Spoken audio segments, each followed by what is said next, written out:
This is the Fighter Pilot Podcast, episode 51. This week, forget the small talk, we're going straight to the interview with a guest many listeners will recognize from his infamous groundspeed story. That's right, retired U.S. Air Force Major Brian Shul, author of Sled Driver and numerous other books, joins us to describe what it was like to fly the highest and fastest operational aircraft ever made, and how building a spy plane with such cutting-edge technology was possible over a half-century ago. That, to me, is the real story of the genius of this airplane, that today, as you and I are sitting here, it still holds every speed and altitude record. It isn't so much about the technology, it's about the people who had the belief and the will to make it happen.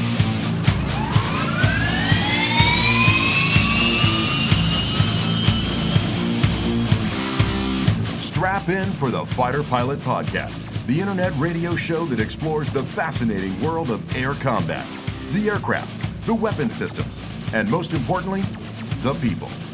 Now, here's your host, retired U.S. Navy fighter pilot, Vincent Aiello.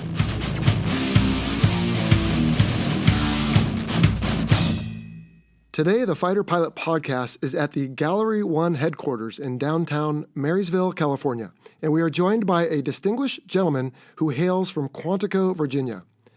A 1970 graduate of East Carolina University, after college he joined the U.S. Air Force and trained as a pilot. He flew 212 close air support missions in the Vietnam conflict before being shot down towards the end of hostilities. He crash-landed his AT-28 Trojan and was severely burned in the ensuing fireball. Crawling from the wreckage, he was rescued by a special forces team and evacuated to a military hospital in Okinawa where the staff did not expect him to survive. Following 2 months in intensive care, he was transported to an American hospital where he underwent 15 surgeries over the ensuing year. Hospital staff told him he was lucky to be alive and that he would never fly again. Undeterred, he underwent months of physical therapy and evaluations before eventually earning a flight physical, allowing him to return to active flying duty in the Air Force. He went on to pilot the A-7D Corsair II and A-10 Thunderbolt II. Towards the end of his career, he was able to pass an astronaut-equivalent flight physical with 0 waivers, enabling him to fly the SR-71 Blackbird. He retired from the Air Force after 20 years of service and over 5,000 hours of flight time. His comeback story from laying near dead in a Southeast Asia jungle to later flying the world's fastest, highest-flying air-breathing jet has been the subject of numerous magazine articles and an inspiration to many. Now an accomplished photographer and keynote speaker based in Northern California, he has appeared on the History Channel and is a recipient of the Spirit of Freedom Award. He has authored several aviation-themed books, including in-depth accounts of the U.S. Air Force Thunderbirds and Navy Blue Angels, having flown extensively with both. However, he may be best known for his first-hand account of piloting the Blackbird in his book, Sled Driver. Ladies and gentlemen, it is my honor to welcome to the Fighter Pilot Podcast retired U.S. Air Force Major Brian Shul. Brian, welcome to the show, sir. Thank you very much. Glad to be here. Awesome. Well, thank you for having me here in your gallery. This is amazing. And when we're done, we'll take a few photos maybe and a quick video of what you've got going on here and what's coming. But it's just a real honor to finally meet you. Well, thank you for coming, and happy to do your show. Great. You know, your amazing story of tenacity, persistence, and grit is well publicized in print and on YouTube. How did spending a year on your back in the hospital, to paraphrase your own words, shape you and your outlook on life, Brian? Well, the most obvious thing it did is give you a different perspective on life altogether. Whether you wanted it or not, you were going to have a different perspective. When you lay on your back for a year and you're not doing all the things you normally do, you come to some new realizations about what's really important in life. And it's really not about the money, the car, the house, the awards and medals and status and rank. It's a lot about just getting out in life, doing stuff you enjoy, feeling the sun on your face, being able to do for yourself. And it just changed your whole outlook on what was important and what you really wanted to do in life, and how short and tenuous life really was. Oh, yes. So it changed your whole outlook on in so many levels that the thrill of actually getting out of that place And not only just getting out, but to be able to go back to your life and go back to things that you love doing. That was a gift, and it's a gift you never stop being thankful for the rest of your life. Well, I can imagine. And while it comes in no way close to your experiences, for sure, some amount of determination was required simply to align the two of our busy schedules. I believe I reached out to you back in October, November, and here we finally are 6 months later. So, well, I'm glad we could do it. I guess my schedule gets kind of busy sometimes, but we're never too busy to welcome another fighter pilot to the gallery. Excellent. Well, it is an honor to be here. Now, as you know, we on the podcast are in the midst of an aircraft series, and we've already featured some of your other principal aircraft, namely the Warthog and the Corsair, and also the T-38, although we kind of hid that one under the F-5 as a derivative of it. So today, if it's all right, we'd like to focus on the Sled, as you call the SR-71. Now, normally we begin by asking what the subject aircraft was designed to do and what it does well, but in the case of the Warthog, we jumped straight to the gun because that's, of course, the most distinctive feature. And I think for the SR-71, it's probably the performance. But let's start with the variants because that kind of leads into it. And if I understand my research correctly, it all began with the A-12 Ox Cart. Does that sound right? That's correct. The Air Force itself did not support the program initially, but the CIA was very interested in having a high-altitude, high-speed photo reconnaissance that was much superior to anything satellites were doing at the time. Or the U-2. Absolutely. Okay. And it could go into hot areas. So those first CIA guys were pretty brave dudes to get out there. And during that whole Vietnam War, a lot of the photos that you saw of Haiphong Harbor, those were not satellite images. Those were all SR-71, highly detailed photos. And they did a lot of good. And so that airplane was already put to use. And then, of course, they were going to cancel the program and change everything. And then they came out with the Interceptor. So that would be the YF-12, the YF-12, right? Okay. Because the big threat back then was Russian bombers coming across the polar ice cap. Well, that technology quickly changed to ICBMs being the threat. And so the Air Force had initially made an order for 90 of those interceptors. Can you imagine a ramp with 90 Blackbirds out there on it? Well, they canceled the order, and Kelly Johnson said, well, you're going to want to keep track of those ICBMs, so why don't we make the airplane a little longer, put a guy in the back seat, put sensors on it, and we'll make you a reconnaissance version. And they thought about it, and the Air Force said, give us about 35 of those. So the airplane had a life. At every turn, it was always being canceled, like, too much money, I don't know if we really need that kind of thing. But from 1962 to 1990, this airplane did more to shape the foreign policy of this nation than you can imagine, and it did so much good for the Joint Chiefs Staff, the Pentagon, the President. 6 different presidents it served. This airplane behind the scenes really was, I always say, the most remarkable jet of the 20th century. Right. And I will leverage, if I may, some of your talks that are on YouTube for the listener who hasn't maybe listened to you or been familiar. There are talks there where you go into great detail about flying for President Reagan, for example, almost literally, and some of the missions you did. And so we will assume some level of knowledge there. But getting back to the A-12, on the show, we had a whole episode on the terminology that is used as far as A in this case. I mean, was there anything attack about the A-12, or how did they come up with that? No, and I don't know Lockheed, how they numbered or named their airplanes at the time. It was certainly not an attack airplane. Right, but, because it was a reconnaissance aircraft. Yeah. Right. But then the Y, of course, Y means prototype. So the YF-12 was a prototype for an interceptor. Right. And then the SR-71 came along. I think they just, the A was just, first in a series type thing. All right. And then amongst SR-71s, was there an A, B, and I think there was one C model, we had an A, B, and C. We only had one B model, and that one C model they ended up using for spare parts. It didn't really, it had the extra fin and was never really used. But the B model, they had 2 of them. One crashed, and that was our trainer. That was a very important aircraft because as a pilot, those first 6, 7 flights that you did were not with your backseater. They weren't that brave. They you had to get checked out on landing and air refueling. So it had a raised cockpit in the back. It looked kind of funny. But they also used that airplane to fly all the dignitaries that came out, like Chuck Yeager or congressmen and senators who got their, Barry Goldwater got his flight. And this helped us keep the airplane alive in Congress and everything, and because the airplane was so secret, a lot of people didn't know about its capabilities and how valuable it was. So those little dignitary VIP flights were very important. So the B model was a very useful airplane to have. We had one of them. It's where you did your check rides and but mostly you got checked out when you were a student in training for those first landings and air refuelings. It's an interesting conundrum, isn't it, to have a secretive program that is important, but if it's so secret, how do you justify it and get the funds that you need? Well, that was a big problem. Right. Keep in mind, too, this airplane belonged to the Strategic Air Command, SAC, who totally didn't support it and didn't even like it because they said, what does it do for us? It doesn't carry bombs. It doesn't shoot missiles. Mm-hmm. Yeah, it takes our money and our resource, and it's sucking up a lot of our tankers. Right.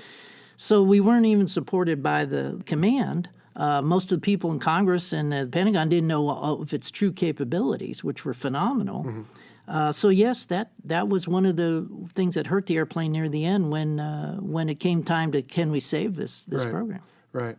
Was there another variant called the M21 where they were trying to do some sort of D21 drone yes, thing? and There's always cats and dogs. Yeah, if you go to the Seattle Air and Space Museum, they say this is our D21 here, our M21. And people are very confused. They say, "What's a Blackbird?" It's an SR-71. Well, technically.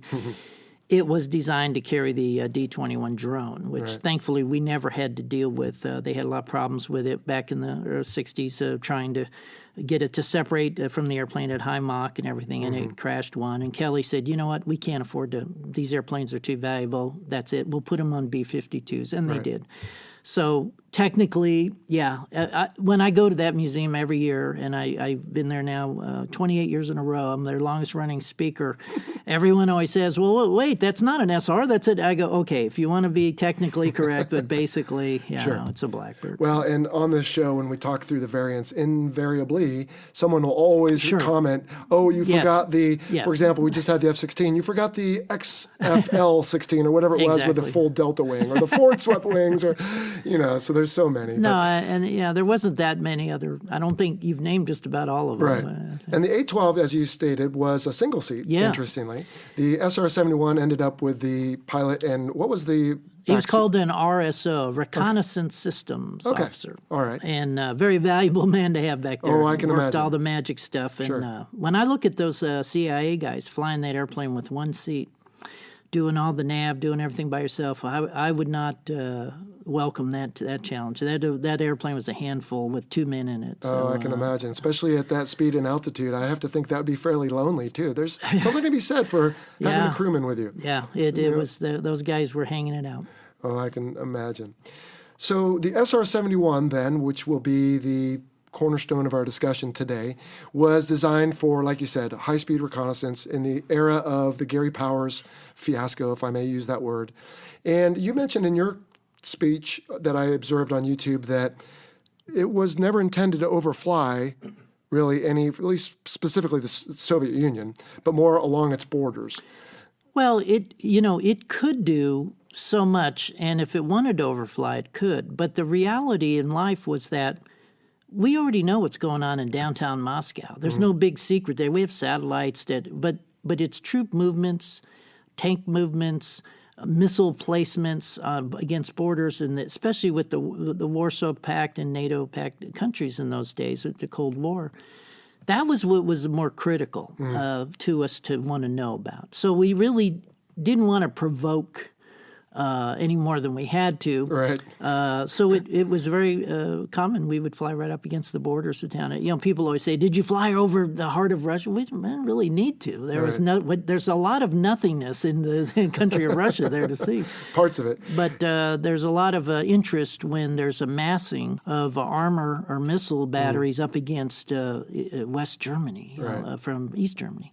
So those are things that we looked at routinely. Plus, you can be told with your RSO to go hop in and go, whereas reprogramming a satellite can be very difficult. Not only that, we could be at the exact time of day, the angle of camera, the shadow, and with impunity regardless of the threat. And that's the one thing this airplane gave the Joint Chiefs. They loved it. And to be honest, I hate to say it because I hate saying anything good about the Navy, but the biggest user and the biggest supporter of this program was the United States Navy. See, we didn't do anything for SAC. They didn't use our product, but the CIA did, the foreign policy people did, but the Navy loved that we could keep track of those nuclear submarines. And that's a lot of our missions up in the Barents Sea and up by the Arctic Circle and all were strictly submarine tracking. Okay. And when this program was being canceled near the end of its life, everybody was going like, well, yeah, I guess so. The Navy said, please do not cancel this program. The Navy was our biggest supporter Really? because they were getting the kind of data they could never get from satellites. That we could look through weather. We had this kind of sensors. Now, the airplane, I would say it was a 57 Chevy. It was a 59 design airplane. But the sensors, every decade, boy, they had Star Wars technology they put on that airplane. So we had cameras and sensors. I could read your name tag. But the Navy said, please don't cancel that because they are giving us the best imaging. We kept track of those Soviet submarines. Well, I suppose you could also make a case for they were getting it probably for free. So if they were willing to pitch in some money, maybe. But anyway. Well, they weren't providing the tanker support, which was the real Achilles heel to this jet. Because it had a specific fuel it needed, correct? JP7. JP7, and that was because of the engines and the speed. Well, let's talk about all that. I mean, how on earth... Now, I don't mean to take anything away from previous generations, but this technology in 2019 is still mind-blowing. How on earth did they come up with this 60 years ago? What should blow your mind is that in 1958, 59, 60, when they were developing this, on a slide rule, they had to invent technology to build the jet. No one had built a plane that was 85% titanium. You can't do it. It just doesn't work very well. Well, they figured out a way to... They had to figure fuel, oil, and hydraulics that could withstand 800 degrees Fahrenheit. The fuel heats up to 300 degrees in flight. They had to put nitrogen dewars in there to keep pressures in. They had to heat the cameras in the front nose to 100 degrees and keep it at a constant temperature so that the glass was at a perfect resolution for the film, the camera lenses. And I mean, there were so many bits of technology that had to be invented on the spot. I give credit to the men that Kelly Johnson had around him. It wasn't an era. It wasn't about technology. It was about people. And those people were not only dedicated and brilliant, but they rolled up their sleeves and they said, we're just going to figure out a way to do it. The same way people did on Apollo 13, the same way we put men on the moon. It's the same in every generation of people you talk about. There's always people who roll up their sleeves and say, we don't know how we're going to do it, but by God, we're going to do it. And Kelly Johnson, used to put up signs, I'll give $50 to anyone that could come up with a solution today, And the reality is it was about the people. It wasn't about, we had some super secret technology. No, we didn't. We had people that closed the door, kept the Air Force and Congress out, and said, let's figure out a way. And I just tip my hat to that. That, to me, is the real story of the genius of this airplane. Me too. That it lasted that long, and that today, as you and I are sitting here, it still holds every speed and altitude record. It isn't so much about the technology. It's about the people who had the belief and the will to make it happen. Can you touch on quickly, for those who might not be aware, who Kelly Johnson is? Well, Kelly Johnson was the genius at Lockheed, and I recommend his book, More Than My Fair Share. His autobiography is tremendous. I'm glad he was on our side. Here's a man that every airplane came out of that Lockheed stable just looked beautiful, had just great lines to it. But he was a really brilliant engineer who would not take no for an answer. And when they told him, it can't be done, Kelly, that's not how we do it. Nope, this is the technology. Then he said, we're just, every generation has those people that just says, I'm gonna figure out a way. Right. And he did. And he had, a good team around him. And he had specific rules about, hey, this is how we do things here. And we don't waste time. Right. And we don't take no for an answer, and we just figure it out. Well, he set the culture and the climate in the team there, and they got it done. But to your point, no aircraft had ever been built like the SR-71 prior to that. They had to not only create the technology for the aircraft, correct me if I'm wrong, didn't they also have to design some tools just to make it? Or you can't use regular cadmium tools. You can't use regular water to wash it down. Titanium is there's a reason people don't build airplanes out of titanium. But titanium is strong, it's flexible, and it's lightweight.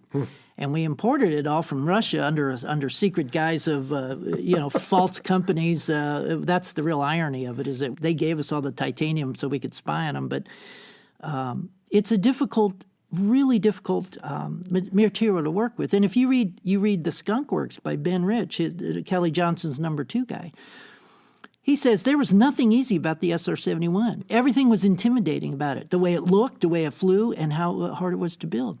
And yeah, some things in life aren't easy. And I think sometimes we've lost that in modern generations. They're like, well, it's just going to be hard. Let's just do it. They go, well, I want to find an easy way to do it. And that was to me there were so many great moments in the 20th century of aviation, from the Wright brothers to the moon landing.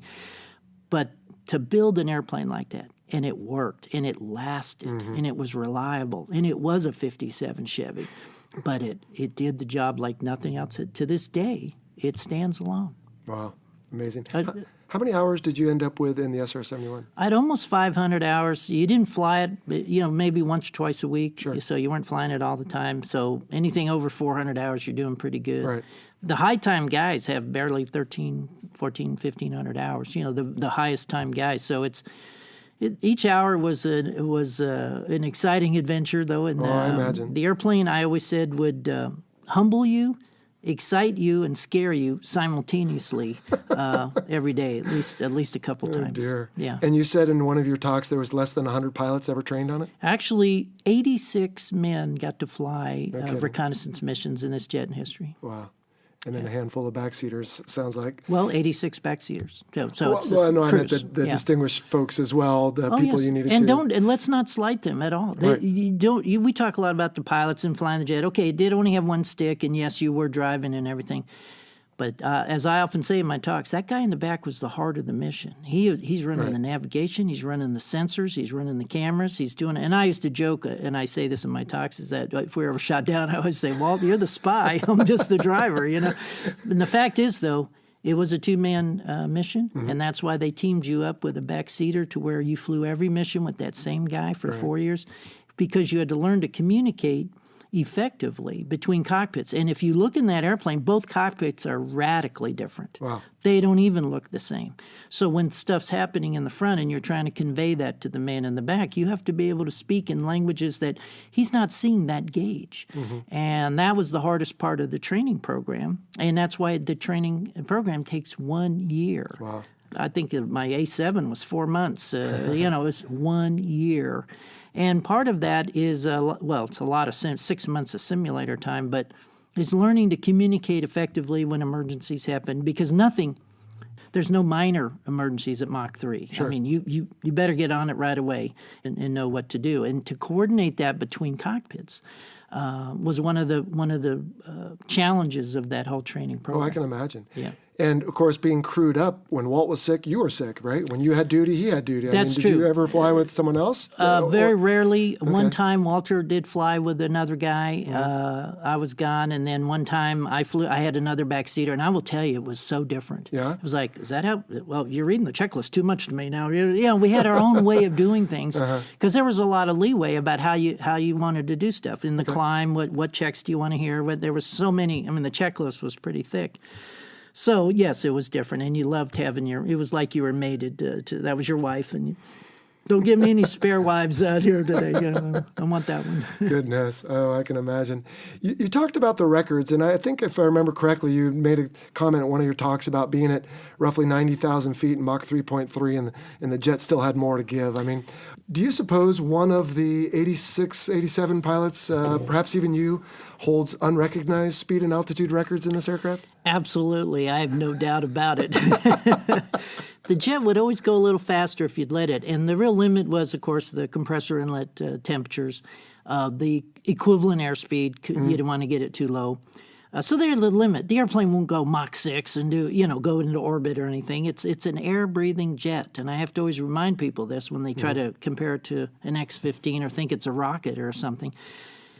But as you're flying at Mach 3.1 or 3.2 even, the jet would creep up and as it got lighter, as you burn fuel down, and it would want to go faster. Many days you were pulling it back. Now, it all depends on the temperatures and everything, deviations, but we saw speeds that scared us some days. Especially when you were leaving a major landmass going over the ocean. Right as you hit the coast, you'd get what we call Mach roll, and sometimes the Mach number would be a little scary there. But the jet would just do it effortlessly. You had to kind of hold it back a little bit, like you were reining it in, like you were walking a tiger on a leash, and sometimes that tiger was going to pull you, and you have to just pull it back a little bit. But it had limits. I mean, the jet, again, people get a little fantastic with their assessments. Sure. Some scientist figured out, some engineer, I think, thought, okay, I think it would do Mach 4 at this altitude. And we all go like, well, none of us are going to try to ever even do something like that because you'd lose the jet, probably run out of air or over-temp it or something. So you didn't want to hurt the airplane. So you didn't try to just, let it go. Each mission was programmed for a certain Mach number, so those turns and that route was precise, Right. so that you had the jet right where you wanted it to be, because it's going to affect your turn radius greatly. Oh, I can and imagine. You're already taking 3 states to turn around at that speed, so you tried to fly the programmed Mach that day. And I've seen a picture in one of your talks of the cockpit. Pretty basic, old steam gauges. I mean, of course, this is F-106. Yeah. What was it actually like stick and rudder-wise to fly the SR-71? Picture an F4 with 3 bags of gas. Exactly. It's So very kinda heavy? stable, heavy, Okay. but nice, stable, very solid feel to it.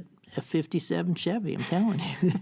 It was an F4 with 3 bags of gas. All right. Nothing fancy about it. It was an F-106 cockpit. It was a Century Series, and I loved it. I just that to me was what made it so classic.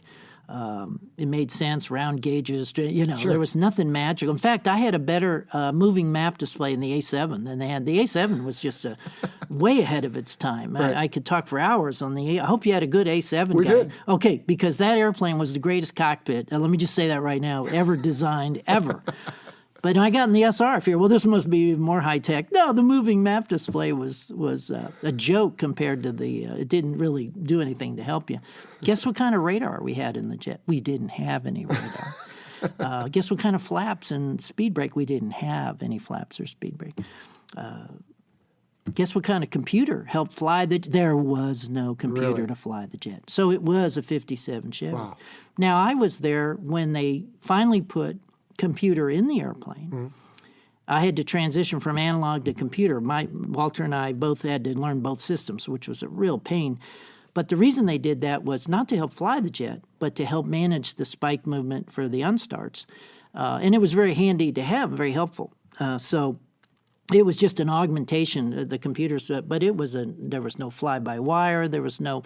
This was your basic Century Series F-106 type jet that was solid as a rock. I mean, I plowed through thunderstorms and hailstorms, and I mean, it heated up to where, guess what kind of anti-icing devices? We didn't have any. You had speed, I guess, right? Yeah. Cables and pulleys, or hydromechanical, or what actuated flight controls? It was your basic. This is a 1959 design airplane. Wow. What are you asking? They didn't even invent fly-by-wire. I just thought maybe some hydraulic assist or anything. It felt good. I mean, it was in the pattern. It's very stable, very slow. I flew. It's the biggest jet I ever flew. So to me, it was like pretty, But Squirrely landing at all, or crosswinds? no, very solid. And it's just that you're going so darn fast Right. that you better not make any mistakes. They usually programmed your mission to have just enough gas to shoot one approach when you came back. So your job as the pilot. People think your job was to be the spy pilot and take pictures. Sure. That was in there. Your main job was to make gas. And there's many ways to make gas on a 5-hour mission, and descending, climbing, doing all the things. Throttle technique, witchcraft, voodoo. You learn how to make gas. You did this in your F-18 when that little boat is out there in the Pacific somewhere, and you go, we're a little behind the fuel curve here. You figured out ways in the descent to adjust those nozzles, didn't That's you? right. Okay, well, this SR, your mission was to make fuel. Now, I'd flown F-5s, T-38s, and all, so I'd spit for gas on those airplanes. I got in the SR at 80,000 pounds of fuel. I'm a happy camper. And Walter said, man, you are a magician with the fuel. We're like 2,000 pounds ahead of how do you do that? Hey, it's just you learn how to do that. Yeah. And if you didn't do that, you had enough gas for one approach, which brings me back to your question about landing. You better be on center line because you're at 185, 190 knots across the fence. And there's not a lot of room for correction or error. So in IFR conditions and all, and those planners would plan you back for one. It's like, hey, guys, how about planning a little pad in here? And, the numbers they're using, from your experience, the book numbers are never exactly what actually in real life happens. Right. So you'd make fuel on each mission, and I got very good at that, and that saved our life a couple of times. I came back and landed in a typhoon at Kadena in Okinawa one day, and rolled out of the ILS about 100 yards left of the runway, and said, "There's no way we're making this happen." If you'd been in A-10, of course you could have, and so we had to go around, and we had enough gas, which takes 4,000 pounds to go around, by the way. Jeez. We had enough gas to go around. Walt said, "God, you are a sky god. You made 4,000 extra pounds today." And that was, we went around, and then we stayed visual. We stayed under the cloud deck and landed in a god-awful crosswind. But, the jet was, it all goes back to your question. What was it like to fly? It was solid. It was reliable. It was a 59 Chevy, man. It was just like, it was your life, and it was just solid. And, but it was big and fast and didn't do anything too quickly. Sure. So you had to think ahead in your pattern and plan. We did overhead 360 final turn patterns. Yeah, which come into the overhead? I couldn't believe it. We did, and you'd be horsing it around, sweating in that spacesuit in the summertime. Oh, gosh. It was fun. Well, so you and I understand it for sure. I just want to make sure everyone else understands that you would refuel, of course, which is where you would take on fuel several times a mission. But when you say make fuel, effectively what you mean there is when you said you had a very planned route, you also had a fuel expected burn at each route. So if you arrive at point 7 with more fuel than you expected to, well, then you have just made that fuel. And so that's a way of being more efficient. I don't want to confuse the listeners, but yes, you have throttle technique. Well, it's just like the way people drive their car. Right. I mean, if you do 75 all day and the other guy does 60, he's going to have a little more gas when he gets there. So you just have to learn the throttle positions in the climb and descents. If you're refueling 4 times on a mission, you're going to climb and descend 4 times in that mission to come back down to the tanker and slow down. Mm-hmm.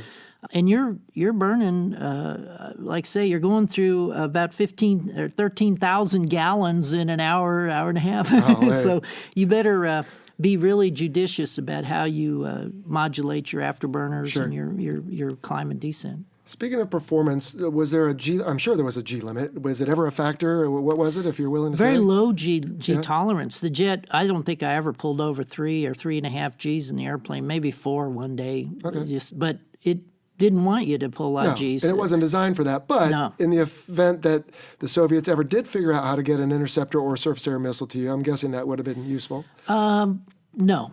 If you were fired at, the jet was not a turning airplane. Mm-hmm. It just wasn't. You're going to crack the airplane right before the wing started. It had that long fuselage. You're going to crack it. Huh. Your speed was, now you can make a little turn with that speed to confuse a missile. He has to lead you by 30 miles, and he's going to burn out of fuel. But you're not. It's not a turning airplane. So speed was your defense. The highest G load was if you did a bad landing. The thing went to like 4 or 5. But no, most of our turns were planned at 2.5 to 3 G turns and stuff. And most of that was in the Eastern Germany and West Germany. Corridors when we were doing those missions, you had to pull it back to about 2.8 Mach because you'd overshoot the. You just arc. Yeah, you're not really be able to turn that sharp at those speeds. Was there any part of your training that did any sort of low altitude flying, as far as maybe if you were needing to do a dash away from something, or no low altitude stuff? Nothing. Okay. No stall series. Never learned how to stall the air. Just do not get below 290. Okay. No stall series. Right. No acrobatics whatsoever. No, I would think not. No low level. But the big thing was you were limited to 400 knots at low altitude, because of the Q limit. So at 400 knots at an air show, if you come by real fast and you pull, you could get 6 Gs on there, but you crack the spine of the airplane. Well, down low, boy, you lit the burners on a cold winter day at Beale at sea level. Mama, you are along for the ride. If you want to know what it's like to taxi out in a AA fuel dragster someday, you're going to get on a winter day on the runway with the SR. And I think that's why someone started calling it the Sled the first time. That is a great feeling of. I'll just tell you, my first flight, when you do that first climb out, the first thing he says is, you better hurry up and get the gear up because it has only a 300-knot gear limiting speed. So you're going to have 400 at the end of the runway. Oh, my. So you're rushing to get the gear up, and he said, pull the nose. Now we're leveling at 26,000, so you might want to start pushing the nose over at about 16. And I thought, what are you talking about, pal? I've done this before. I know how to fly. Yeah. We leveled somewhere at about 32 that day, and I missed the altitude and everything. He says, I told you. SAC departure was laughing. They'd seen it before. Yeah, they've seen that. That's right. But on a winter day, it was incredible. Was there a runway limit for minimum length? Actually, in the book, it said you could land on a 7,000-foot runway. I looked that up one day. I said, you are kidding me, man. I don't want to be doing that. But the guys actually landed in Bodo, Norway that day, big emergency coming back from the Arctic Circle. And they did. And that runway, as I recall, is not all that long. It's like 8 or something. Wow. So it can be done. Yeah. Big drag chute, 40-foot B-52 drag chute really helps. You get a good headwind. Yeah, I've turned off at the center line at Beale before on a headwind day. But how long is the Beale runway? Well, the Beale runway is like 10.5 or 11. It was great. All right, so you've gotten off around 6 or so. Oh yeah, I've seen it happen, but boy, out of 7, that's a big. You're coming in there pretty quick. Awesome. Brian, you said the word air shows earlier, and I've been dying to ask you this since I knew I was going to interview you. As my listener knows, my start began when I went to the Point Mugu Air Show in November of 1978. I have a picture of me leaning over an F-14, peering inside. A couple years later, we were showing up at that air show a little late because of traffic or whatever. As we're walking in, my brothers and I, young aviation enthusiasts, we swore we saw an SR-71 go flying by. Is there any chance, I don't know what years you flew this, but is there any chance you were flying, or do you know of the SR-71 making an appearance? Which air show was this? The Point Mugu Air Show down in Oxnard? Yeah, they did fly when it wasn't me. I believe an SR did make an appearance at Point Mugu at one point quite some years ago. Because that was in the, 80, 81, and to us, it was, you'd see in a drawing, you'd heard something, but it was still well behind the curtain of secrecy. And that was just amazing to us. We were cursing ourselves for being late and only seeing it from the parking lot. I remember the first time I saw one at an air show. I was sitting on my A-10. We took 2 A-10s from Myrtle Beach to the Cleveland National Air Show, which is quite a big show. And apparently an SR was at the big Montreal show. And on the way home to California, I was going to make a low pass at the Cleveland Air Show. All right. So I thought, well, I've never even seen one of these airplanes. I've vaguely heard about it. I had no intention of ever flying one at that time. And I was sitting on my A-10 all fat, dumb, and happy. We're pretty cool. The kids are loving the A-10. We're letting them climb up the ladder and everything. And somebody said, yeah, there's going to be an SR. So here he comes, gear down, all slow, making a nice low approach. And I thought, well, it's a big deal. It's just a big black airplane. Just doesn't even have a gun. Come on. And just flew by nice slow. And then all of a sudden the nose pitched down, the gear came up, and then 2 giant plumes, and burner came out and shook the ground. And that nose went straight up. And I thought, you move an airplane that big at that level, that angle, and that speed, and that was impressive. I thought, wow. That planted a seed in you, didn't it? Well, not that I wanted to fly it at that moment. I just thought, man, that is impressive. The thing about the airplane, and I say this in my talks, is you didn't hear that airplane as much as feel it. That decibels of those J-85s, they never made an engine like that, and that's the only jet to ever use a J-85. Really? The Navy had their chance; it could have used it, but those programs were canceled, and they had this big, fat, beefy, burn gas, go fast, make noise jet engine sitting on the shelf. And Kelly said, "Give me that one; it'll eat rocks." Yeah. And that jet, when you heard the burners light on that airplane, it shook the ground and it rattled your skeletal frame if you were standing near the runway. And because I used to do that at Beale when we were mobile crew, when they would take off, I'd get out of the car just to hear it and feel it. And Walter would sit in the car and said, man, I'm ruining my eardrums on that one. And it was, the sound penetrated your body in a way that was painful for just a moment, but yet exciting. Glorious. And, glorious pain. We're just insane, but no, we have a God, sickness it was in that regard. we do, but it was a great sickness that that jet sounded like no other plane. The people who have ever heard it or seen it, they'll all agree with you and tell you that they always remember that. Say, wow, it was almost like a space shuttle launch or something, which is the only other thing that makes the ground shake like that. But it was a great sound.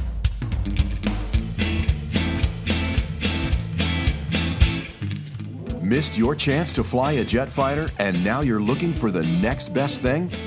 Head over to Call the Ball in La Mirada, California, where you can experience flying a high-fidelity virtual reality flight simulator over Southern California and the Pacific Ocean. Take off and soar through the skies, enjoying 360-degree scenic views from a virtual Lockheed F-35 Lightning II. And for a limited time, Fighter Pilot Podcast listeners enjoy a 59% discount on all flights. Book your virtual flight experience today. Visit calltheballsimulators.com and use promo code FPP19 when booking for this exclusive listener discount. That's calltheballsimulators.com, located just minutes from Knott's Berry Farm in La Mirada, California.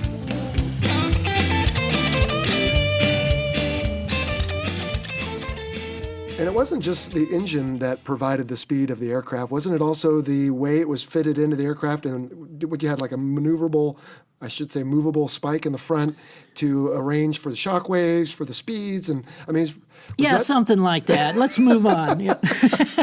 Well, it did permit this amazing high speed for an air-breathing aircraft. So, actually, the real secret of the plane, and we could talk about this for like an hour, but I'm not an engineer and not that knowledgeable. But I will tell you this: the real secret of the airplane was not the jet engine.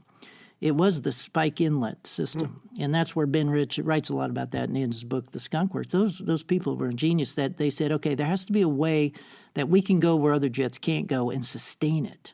Everybody can go Mach 2.4, 2.5, and then three things happen. They run out of gas, they burn up the compressor, and they run out of air. They choke on the air. They just can't. They overheat. They just can't do it. Right. So they figured out a way to reposition the shock wave around the intake, around the engine, and dump it back into the burner section. This is simple history major talk now. This is not engineering talk. And dump it back into the burner section, so you got free ram air. So it's not a ramjet, but you're recollecting the ram air in the back end after it's heated. Wow. And now the jet engine's providing only 20% of your thrust at Mach 3. And this was such an ingenious design, but it required two spikes moving simultaneously, evenly, and very precisely. And I can to this day tell you 1 5/8 of an inch per tenth of Mach number. Those are numbers you will never forget the rest of your life, because they better move. And you had two gauges, or one gauge with two needles. Right. And those needles better stay overlapped, because if they don't, the dreaded unstart. Now, an unstart is not a failure of the engine. The engine keeps running.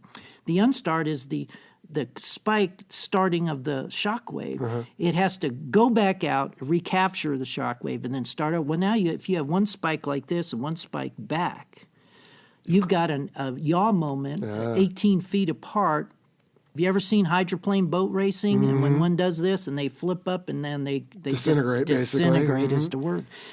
So your biggest nightmare in the simulator was learning how to control the spikes. And now they're automatic. They move, but that needle, you can take them manually if you have to, God forbid. So, but what was happening was, if you look at the inlet, those tips are really sharp. And they start moving aft at around 1.6 Mach. And it's a beautiful thing while they get 26 inches deep, they get full aft.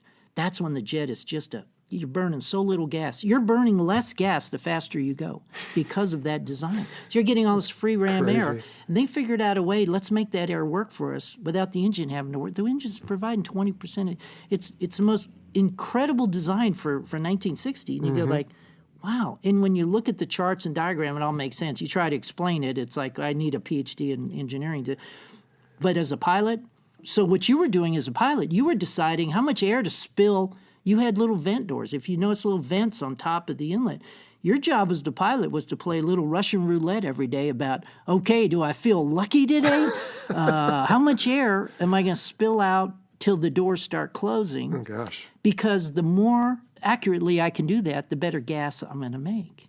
And if I don't do it accurately, when I get that unstart, I just lost 2,000 pounds of gas. Now, drag, gas, critical. One degree of rudder movement is drag. You're losing gas. So everything was about making fuel.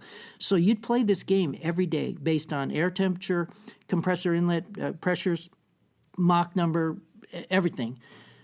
And to make that as efficient as possible, there was a little shifter. Then once it got full aft, you were a bullet, except faster. Wow. But it was the inlet system. You were very correct. The engine itself was just a big, beefy, F-15's got big, beefy engines too. So is MiG-25, but they can't sustain Mach 3 for an hour and a half, can they? They burn up. So the inlet system was the genius of this airplane. And the thing no one could copy, duplicate, never figured out. That was the heart of the system. It was the headache for the pilot. It was what caused unstarts sometimes, and it's why they put computers in the airplane finally in 1983 just to help that problem. It's how you lost some early jets with the early guys. That early CIA guy, they never found a piece of the jet. They never found him anywhere out there in the Pacific. Really? To this day, and we're pretty sure it was a catastrophic unstart, and at that speed, it just disintegrates. On that note, just out of curiosity, when there was a mishap, was there a team of folks that would descend on that to try to preserve, whether it was the cameras or the technology? Yes. I mean, I have to think so. Yes. Do you think, speculating now, do you think that was part of the reason you didn't fly over the Soviet Union is we didn't want to take the chance of them parading like they did with the U-2 that they shot down? Probably. I won't presume to guess all the reasons went on in the decision making, but it could have been, but it was not necessary in so many ways of what we really wanted to be looking at. Right. But if it went down in Arizona, boy, there was a team out there. You bet. Lickety-split. Well, they lost that last jet right at the very end of the program over by the Philippines. Subsonically, guys jumped out, were both okay, and the jet was right there in a couple hundred feet of water right off and they had a recovery team. Got every piece of that, yeah. No, it was, but, people would look at that technology and go like, God, this is like ancient technology. It's just wires and gauges. There was nothing. But it was that inlet system.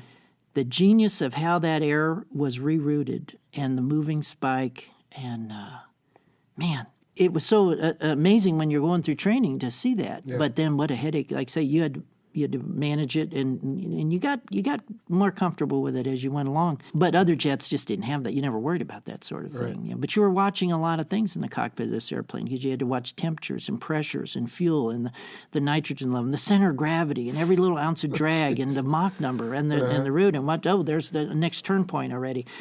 So it was an attention-getting experience, to say the least. I can imagine. Can we talk very quickly about the flight gear? I mean, normally you strap on, you're already in a flight suit, you strap on a G-suit, maybe in a harness, and off you go in your T-38, and you did a lot of that while you flew the Blackbird. But if you had, let's say, a 9 o'clock takeoff in an SR-71, what time would you show up in the equipment room, and what were you putting on? Well, it wasn't quite as bad. Everyone thought it was more like a space shuttle launch or something where you're in there 12 hours. No, it was a couple hours. So you'd go into That's still a long time, though. Well, yeah, but you'd go into the in-flight kitchen, you'd be eating your breakfast, maintenance would come in, give you the forms, look over any problems with the jet.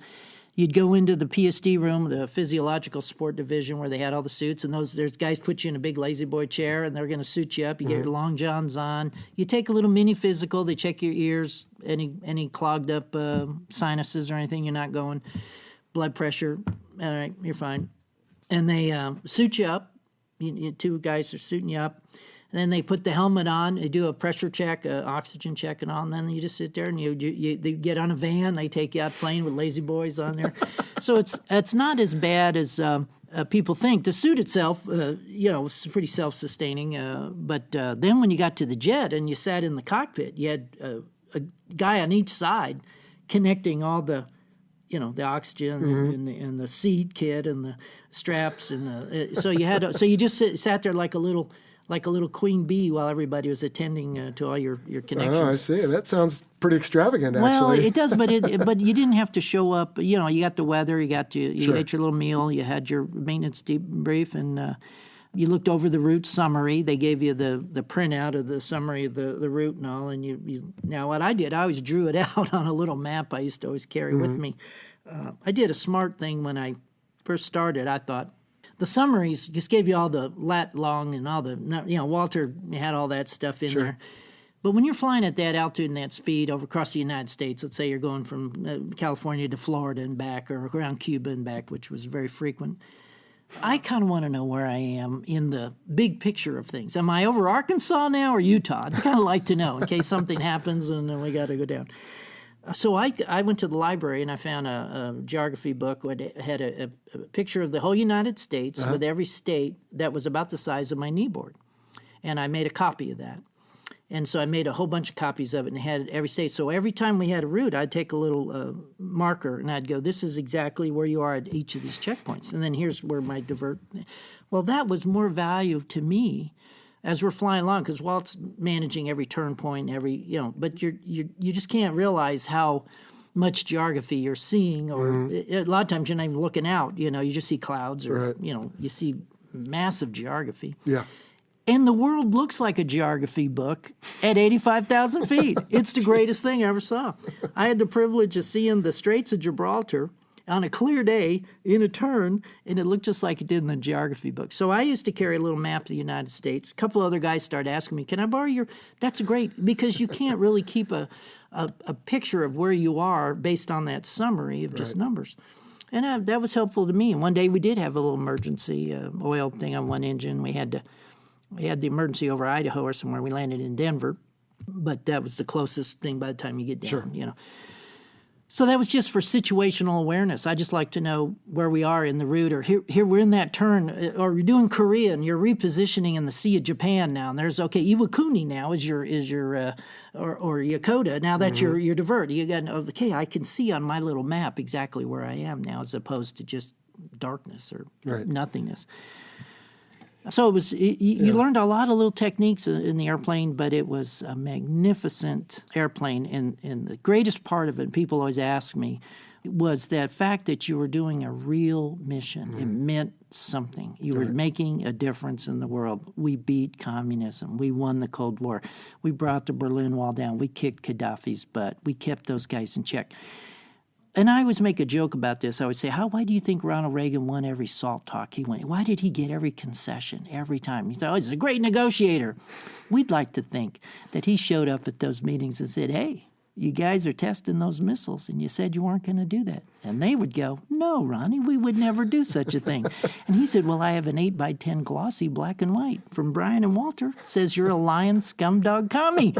Now, that's a loose translation, but the fact is, we knew that what we were doing was real, had consequence, and made difference. And as you know, you train for so many years, training. Then you're an instructor. You're training for a battle that it never comes, maybe, or you rarely get to really go do your craft. And we were doing something real, and that was very satisfying to know that. Oh, I'm sure.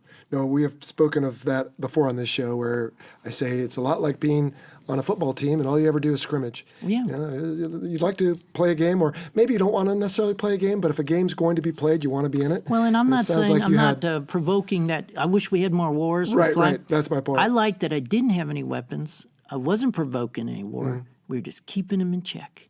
And we were calling their bluff. And we're saying, no, you got the picture. Information. Yeah.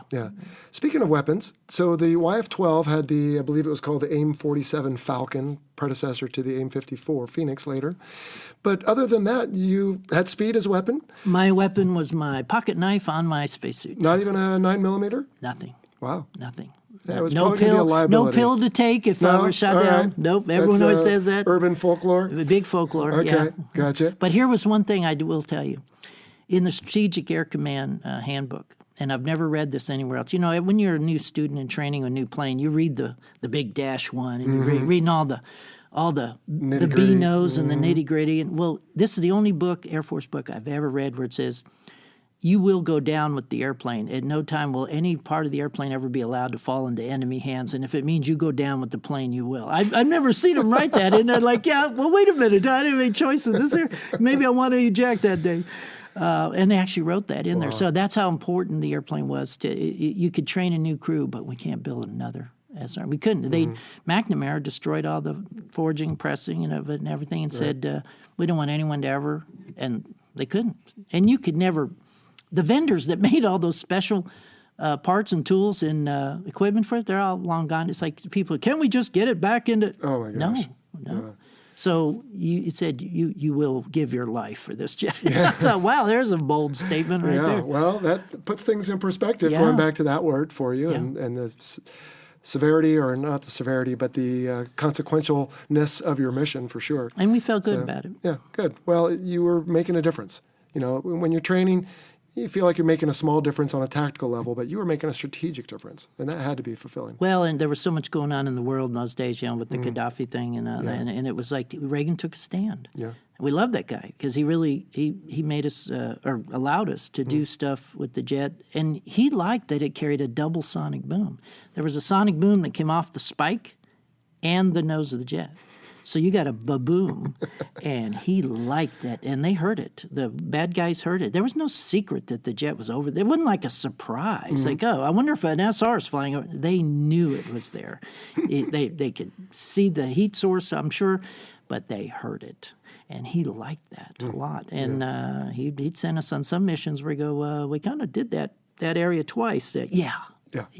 That's called a message. Yeah, that's right. And wow. that was one thing you don't have with satellites. The airplane was his big stick, and we were proud to bring the sound of freedom to those people. Oh, it was a statement. And you mentioned in one of your talks about the so many hundreds or maybe thousands of missiles fired at it, but no successful engagement by... Over 4,500 missiles were fired, and not one piece of one was ever hit. No aircraft intercept? No aircraft was ever lost to hostile fire. Wow. Now, a lot of people tried to intercept you, yeah. Now, one thing we did do, since you're a Navy guy, I guess I'll point this out. We used to go down and say, all right, we got a little concerned about some of the new MiGs doing zoom climbs with these new missiles that are head-on and, had a head-on capability. We went down China Lake and said, all right, you guys, Navy guys, attention. We want you to shoot us down. We're going to give you our altitude, speed, everything, and we're going to go straight and level, and we're going to make this the easiest shot you ever have. We want you to zoom climb your F-14, whatever, and shoot us down.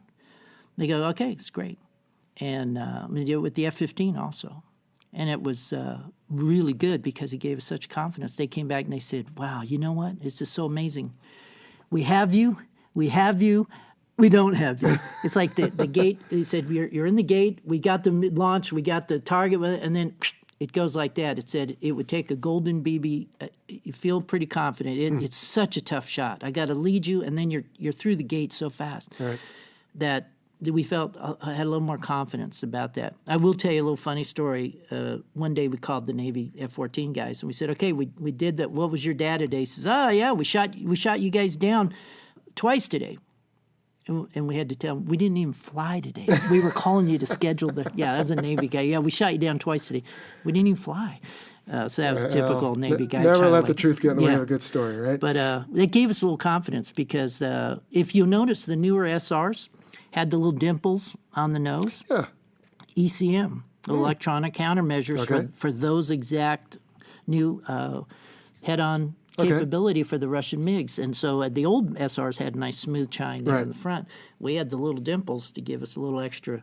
And sometimes they would go off. We'd see, people were out there. They were trying. Yeah, they're scrambling just to say, I scrambled against the Blackbird, and I fell out of the sky out of gas and ideas. They can get a patch that says so many thousand scrambles, but no engagements. So probably no need for any chaff or flares or any countermeasures, towed decoys or anything else. Your weapon was speed. Yep, awesome. All right. How about strengths and weaknesses? I mean, I know we've talked about the speed as a strength. Was there any, old technology, but still cutting edge and amazing? It's just one of the questions we ask on our aircraft series. But from your point of view as the pilot, I think we've talked about the strengths. Any weaknesses that you just wish, gosh, if they would have just fixed this? Well, you always... for example, did it have autopilot? Oh, yeah. It Okay. had, it's an F-101 Voodoo ancient autopilot Taken out of thing. the one airplane and put in the other? All right. But it did very well when it was made it to the ANS. Now, we did have an R2D2. ANS? The ANS was an astro-inertial nav system. Oh, okay. Walter could track about 300 stars in broad daylight. Wow. In blue sky, that thing is tracking. Now, that's the only part of the airplane that still has some sort of secrecy to it. And don't worry, I don't know enough about it. You could torture me all day, and I couldn't tell you. But I could tell you this.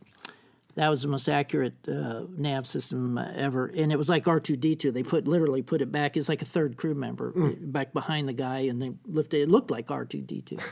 And that system was phenomenal. But I would have liked to have had a good radar or some, another gauge or two. But, when you say weaknesses, none come to mind because you thought when you're driving your 57 Chevy, you say, this is the way it should be. So you don't see anything of course, I want the new cars are more comfortable and all, but you don't think about that because you don't want it to be a new car. It's not going to drive like a Maserati. So it isn't how a dare Maserati. you ask that question?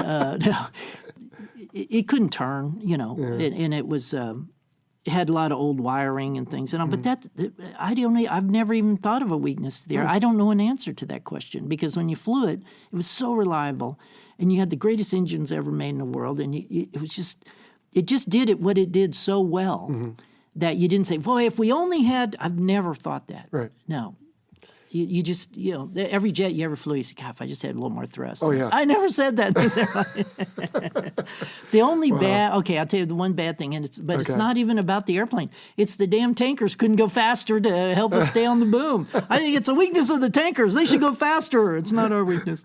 The jet was at heavyweight and 25,000 feet and slowing to 300 knots. It didn't like it at all. But that's not a weakness. It's the tankers. trade-off. The tankers' weakness. Strengths, obviously, reliable, speed, built by people with integrity. It said, we're going to make it work and last. Right. And I talked to Bob Gillen at length. I had many meetings with him, the first guy to fly one. And he said, I had him make the seat bigger. I had him do the cockpit because he said, and they did. They changed what he said. So, no one's ever even asked that question. To be honest, I don't have a good answer to say, what was it really you'd change in the plane? Because you just became one with you loved it so much. Would you change your 57 Chevy? No, it's just perfect the way it is. Because it's not perfect, but it's it. Right. That's it's really answer. hard. I've never been asked that. And that's a good question. But, you could always find some little... I'm sure there's some guy be a technical thing. Yeah, look at me. I want a better radar map display or something, I want a better, electronics or something. But no, it was... No, it's good. It's one of the questions we always ask. Imagine an airplane built in 1960 that was flying in 1990 that it still was unparalleled. Right. Really.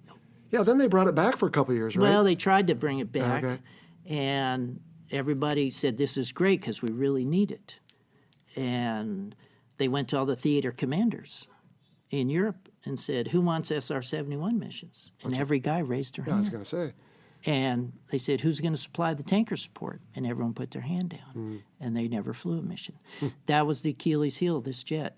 The real problem is you never built the super tanker that we were supposed to build. Way long, when Boeing and Lockheed had that big political scandal, the super tanker never got built. And because it didn't, you're still flying KC-135s out there, and guess what? You don't have that many of them. And so when they said, who's going to provide the tanker support? As you know, you flew in the Gulf. Every guy and his brother is up there sucking gas on every tanker available. The SR can't have 4 tankers now dedicated with JP7 out over there. We just didn't have the resource. So that was it's like, hey, no tankers, no mission. That was the weakness of the system. Did they ever advertise a cost per hour for flight operations? Somebody told me once $100,000 an hour. Recently, I read somewhere it was $1 million. I don't know. Well, it depends on how much you want to include in that, of course. Well, and there was a lot of people involved with every mission. Right. People out there help you if you want. Stuff you didn't know, like don't ask, but just go to this frequency. If you. One day, Walter was on that frequency, and we're flying past Norway or somewhere, and some guy started talking to us. It's one of the ground people.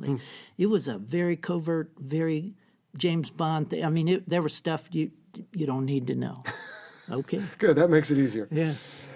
Well, what about this? Is another dumb question, Brian. But Well, you've asked many today. I know. Thank you. I want to stay on my roll here. Notoriety. So we ask often where, for example, in the F-14 episode, where is someone seeing the F-14? Duh, the movie Top Gun. I remember when I was a kid in the 80s, there was a TV show that came on for a while about some dad who was also an SR-71 pilot. Do you remember any show like that? But otherwise... Oh, yes. No, it's Called to Glory. Is that what he it was was? a U-2 pilot. No, we all watched it. It was in the 80s. Yeah. Called to Glory with the guy, remember the guy he played on Coach, tall guy. Oh, yeah. Called to Glory. And what it was one of my favorite actresses, the girl played his daughter. Gosh, I can't remember her name now. It'll come to me. I should have told you I was going to ask you this. Cute blonde. She went on to good movie star fame. She played with Nicolas Cage in that Drunken Vegas movie, whatever. But she played the daughter in this movie. And he was a U-2 guy. And then one day they said, we have a new airplane for you flying. They opened the hangar door and there was an SR in there. But there weren't episodes about the SR. Right. It was just that was kind of the end of the show. Okay. Here's a little addendum to that story. All right. One day, Walter and I take a T-38 out and back from Beale to Edwards just to gas and go. We had to pick up some documents there from the Palmdale guys.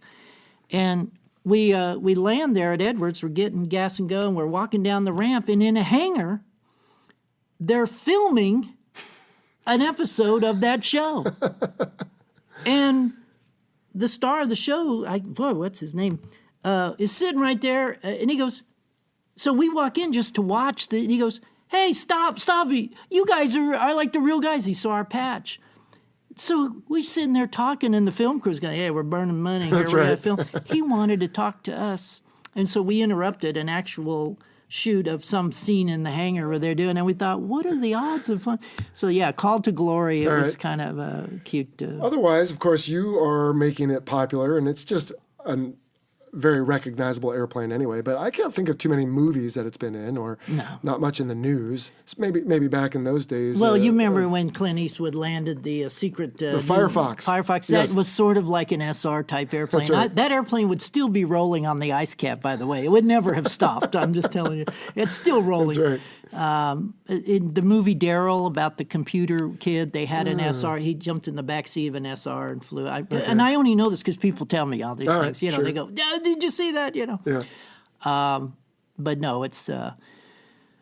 I think Hollywood tries to use the shape, and some of the Star Wars jets are kind of similar shaped. You know? Yeah. It's got a very unique, beautiful, elegant shape to it. I mean, gosh, yes. The airplane is just like pointy.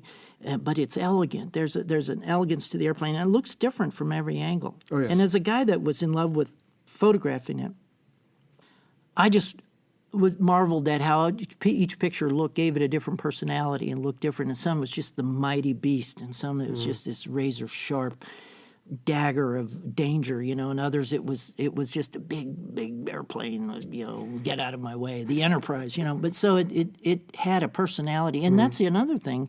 They had to hand build each of these jets. Wow. So each one flew a little bit different. Each one had a personality. And you only flew maybe a dozen tail numbers. You got to know each jet. One was always a little slower, one was a little faster, one was squirrely on the tanker, one flew a little crooked, you know.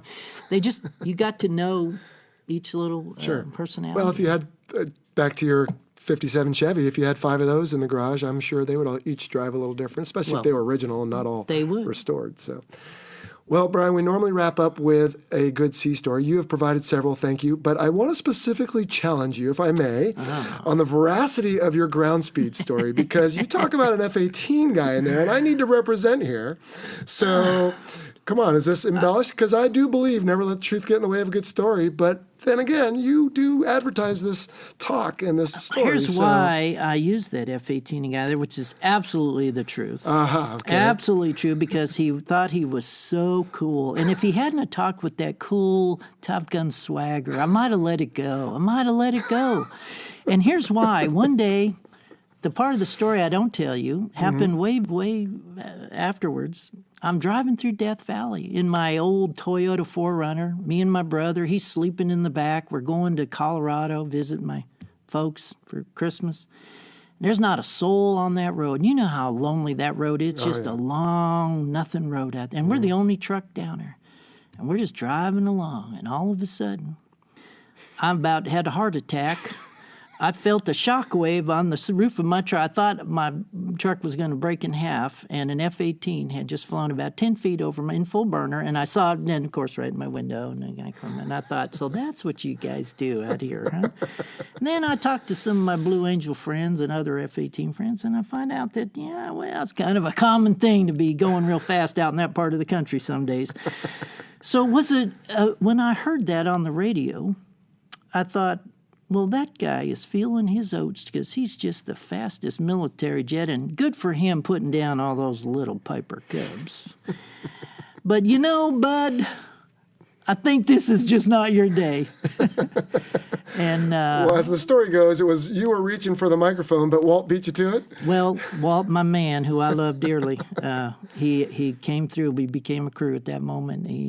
And I made him famous with that story. Walt and I recently just did a show together, and I said, here's the man who, and I love telling the story with Walt there because he's so humble and he's so quiet usually.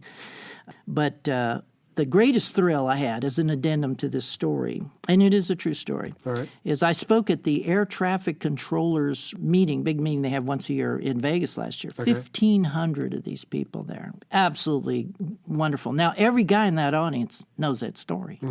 And every guy in that audience said, he better tell that story today. So when I got up there, I did my whole talk. They gave me an hour and a half. And at the end, I said, we have some unfinished business here. And they just all roared. They wanted to hear it. So I told them the story, and what I learned from those guys is that in the real story, what really happened is the controller took a extra long time to come back with the numbers because he and I thought, well, why wouldn't it just be on your? And they said, well, you have to remember our scopes, they only go to 999 knots. So he was interpolating the seeing you go from sector to sector. So he had to do some quick. That's why he tried to be so precise. 1,987. Yeah, it's like, oh, what, really? They said he was probably plus or minus 50 knots, but they said that's why, and they just loved it. And guys came up to me and said, I was there. I was there the day. I wasn't at the console, but the guy told me. He said, I was there that day. I remember that. And I go like, wow, thanks for validating. I mean, people thought I made this story up. It's like, geez. I was skeptical, I'll be honest. But after I was buzzed in my truck and almost killed, I could have been killed.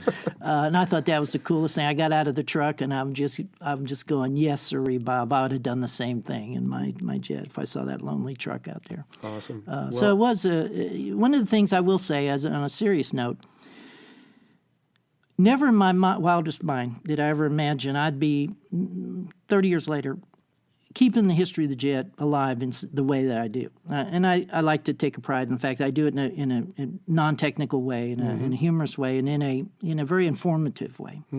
And because I love the jet, I have a unique set of slides, and I never imagined this would be what I would end up doing.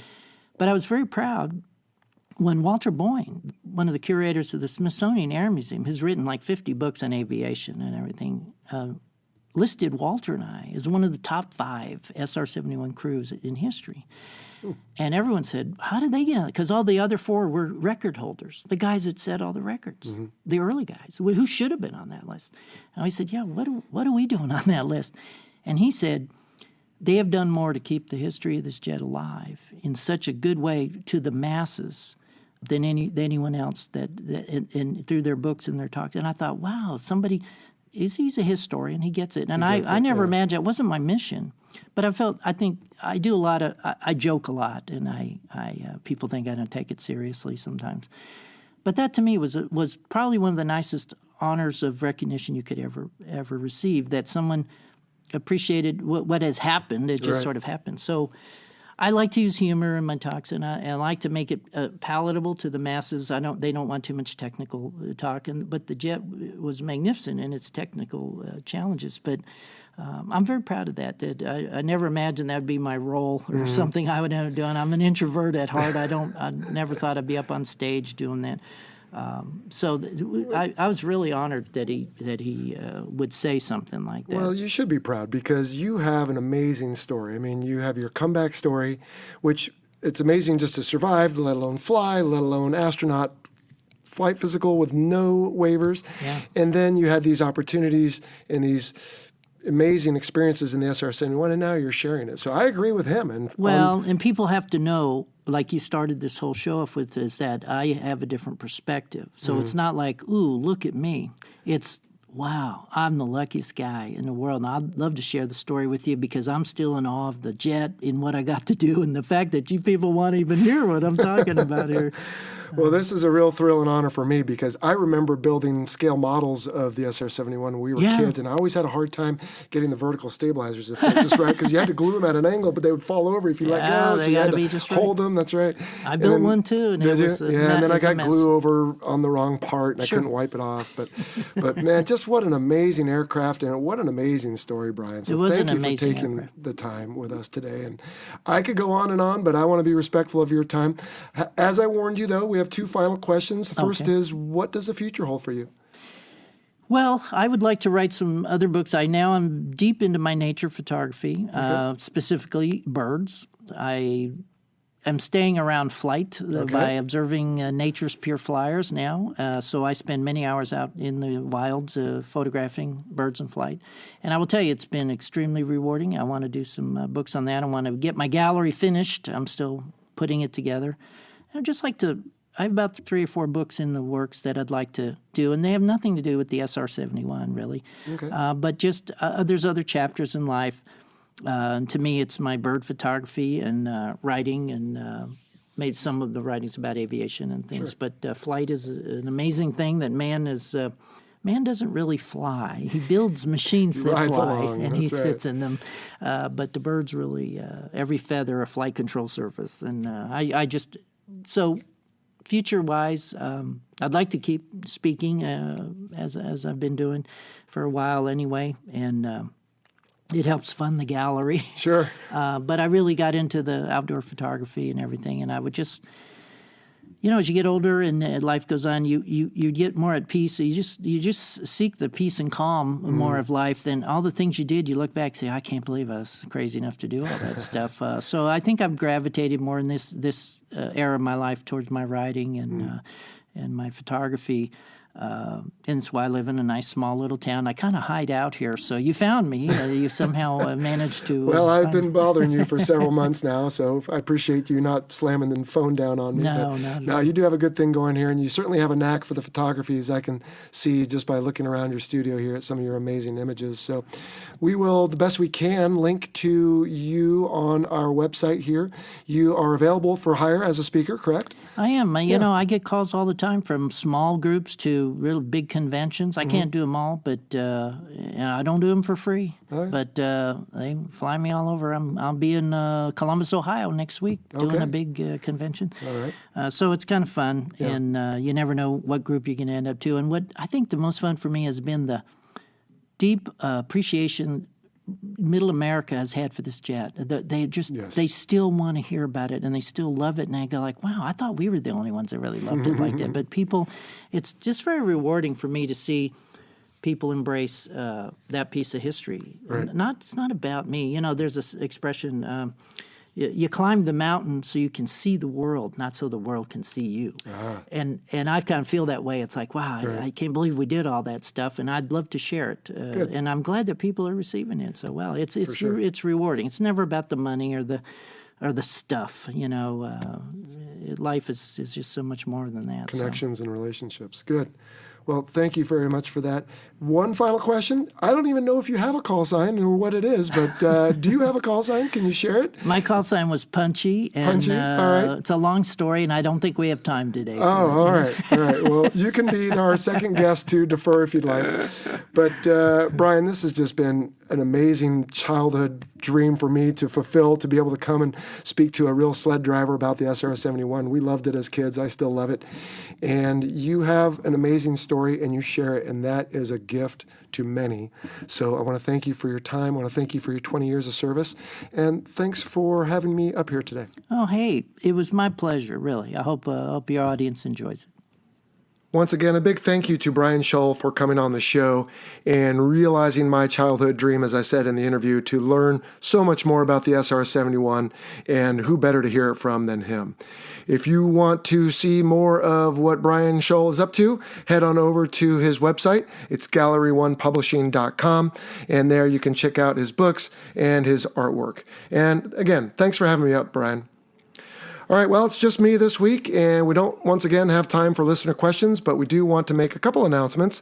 One is that last week we had a new behind-the-scenes video air on our YouTube channel. Fighter Pilot Podcast Episode 7, Andy Mariner, callsign Grand, returned to walk us through a video from our friends at Hornet Vids on shipboard FA-18 pre-flight and startup procedures. So go check it out and let us know what you think. Also, our Patreon page will be getting a facelift and restructuring effective August 1st, 2019. So look for more details on that on the next episode and on Patreon itself.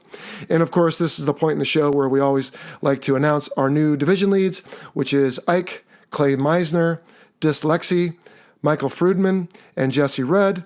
We have a new strike lead, Joe Campbell, and a mission commander promoted himself to air boss, and that's Magpie. You've heard us refer to him before. Well, we want to remind the listeners that the views expressed in this presentation are the personal views of myself and my guest and do not necessarily represent the position of the Department of Defense or its components. Well, we'll be back next time with another look at a fighter, and hopefully Sunshine will be back to help out with that. In the meantime, we're going to leave you with a new song our musician Jaime Lopez created for us, this being our first type of aircraft like the SR-71 on the show.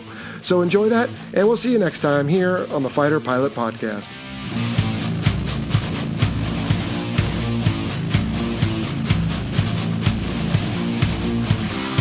You've been listening to the Fighter Pilot Podcast, brought to you by BVR Productions. Got a question for the show? Send an email to questions@fighterpilotpodcast.com or leave a message on our listener line, 877-MACH-101. That's 877-622-4101. Be sure to check out our website at fighterpilotpodcast.com. You can also find us on Facebook, Instagram, Twitter, and YouTube. For exclusive Fighter Pilot Podcast content, check out our Patreon page. Please like, follow, and subscribe to the show. And don't forget, share us with your network. Thanks for listening.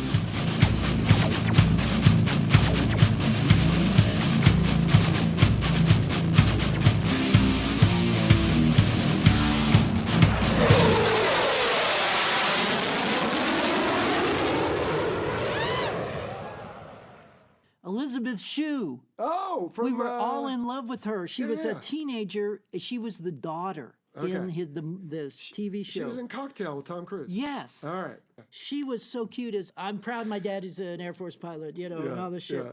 And Okay. who's the other Cindy guy? Pickett was the mom. All right. Craig T. Nelson. Oh.